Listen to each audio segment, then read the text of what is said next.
क्योंकि देखो आज के 35 वर्ष पहले मोबाइल की सृष्टि नहीं थी। आज आप मोबाइल के बिना रह नहीं सकते। समझ रहे ना, कलयुग का फांस देखो कितना बड़ा। आज के 35 वर्ष पहले मोबाइल नहीं था और सब आराम से जी रहे थे, सब काम चल रहा था। अब हर एक के पास मोबाइल है, बच्चे से लेकर जवान तक, रिक्शा वाले से लेकर के सबके पास है। अब मोबाइल एक जीवन का अंग बन गया है। कलयुग का कैसा प्रभाव कि हम हर समय बहिर्मुख बने रहे। अब आगे पता नहीं और कौन सा हाल आएगा कि हम भजन कर पाएंगे कि नहीं कर पाएंगे। बहुत खतरनाक है। दृश्यों से बचने के लिए, संसार से बचने के लिए माई बाप परिवार सबको छोड़कर हम भगवान के मार्ग में आए और मोबाइल हजारों से संबंध जोड़ देता है।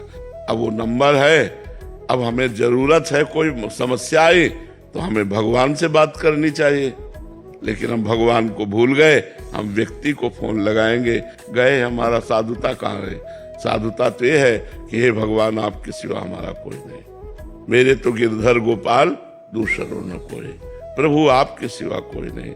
आप देख लो, आप चाहे विपत्ति में डालो, चाहे आप खुशी दो, अब आपसे ही है। नाथ बचा लो, मैं आपके। ये तो आया भक्ति। मान लो कोई पदाधिकारी, फोन नंबर ले लो हमारा, कभी काम, भैया हमें नहीं जरूरत है। आज तक की जिंदगी तुम्ही से थोड़ी चलती रही, जिससे चल रही वही चला रहा, हमें कोई फोन नंबर। बहुत दूर रहे यंत्र, टीवी, फोन, ये सब।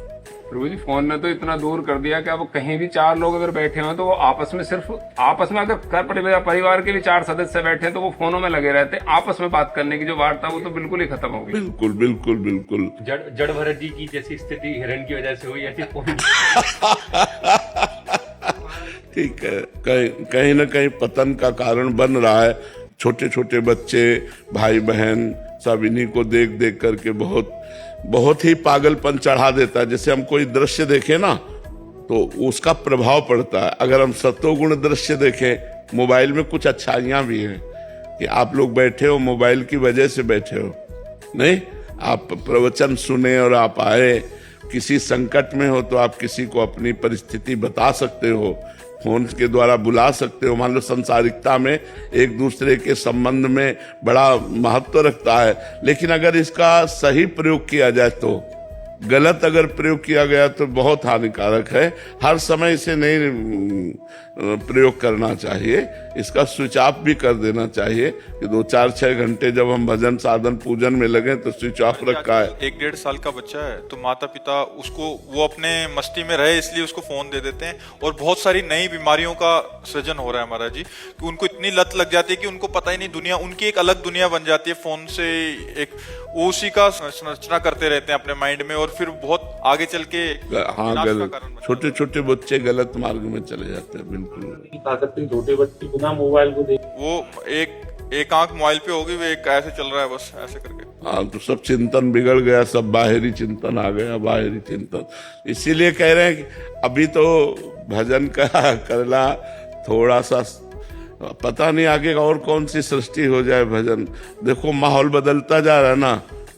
हमें लगता है 30-35 वर्ष ही पहले की बात है, गर्लफ्रेंड बॉयफ्रेंड नहीं था, लिव इन रिलेशन नहीं था। देखो नई नई चीजें आ गई ना विषय सेवन के लिए।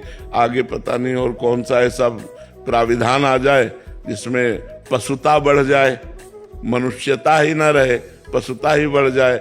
कैसे भजन होगा? भजन और भोग एक साथ नहीं होते। महाराज जी सिंगल फैमिली में थोड़ी परेशानी आ जाती है, जैसे मिसेज है और फोन, बच्चे एक छोटी बच्ची है उसको दिखाने के लिए फोन देख मजबूरी पड़ जाती है। अकेले मैं अपनी ड्यूटी पे चला जाता हूँ। लेकिन 35 साल पहले की वो क्या था, बच्चे नहीं थे क्या? ज्वाइंट फैमिली हुआ कर? नहीं भाई, ऐसा नहीं कि 35 साल सब ज्वाइंट फैमिली, लोग देश विदेश भी जाते थे, लोग कार्य भी कर, ऐसा थोड़ी कि 35 साल से ही कार्य का विकास हुआ है, ऐसा नहीं है। पहले भी था। तो धायमा रखी जाती थी।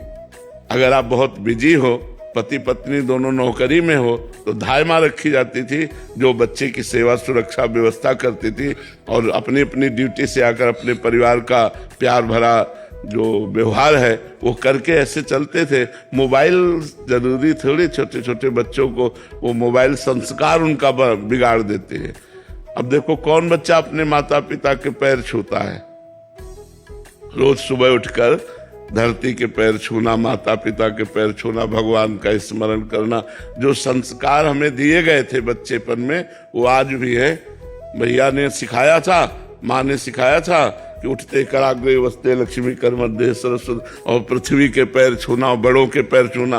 तो अब जैसे सुबह उठते हैं तो ये सब करके भगवान का स्मरण करके बड़े बड़े भक्तों को नमस्कार करते हैं, बड़े जो भक्त याद आते हैं सबको नमस्कार करके, हे भगवान हम आपकी शरण में, आज का दिन आपकी शरणागति से भरपूर जाए, कोई गलती न होने पावे, कोई दोष न होने, और ऐसी दिनचर्या। अब सुबह से मोबाइल में लगे हो, 9 बजे तक सो रहे हो, कोई भजन साधन नहीं, तो पशुता तो आएगी ही आएगी, मनुष्यता थोड़ी आएगी, पशुता ही आएगी। नौजवान बच्चे महाराज जी पूरी रात, अभी बच्चे आते रहते हैं, मिलते रहते हैं, तो महाराज जी 8-8 घंटे लगातार रील्स में निकल जाते हैं, 4-4 5-5 घंटे, और 2-2 से 3-3 4-4 कितना समय बर्बाद हो रहा। अब ये पढ़ पाएंगे? भाई हमें पढ़ने के लिए भी एकाग्रता चाहिए।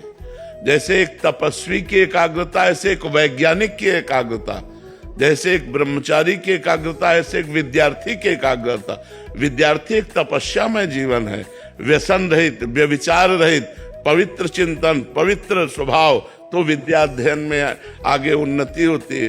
अब छोटे छोटे बच्चे हुक्का पीने लगे, बहन बेटी सिगरेट पीने लगी, नशा करने लगी, तो ये बहुत हानिकारक हो रहा है समाज में, जो ये गलत संस्कार बढ़ रहे हैं। तो हमें लगता है इसी जन्म में भजन कर ले। Like and subscribe. Like and subscribe.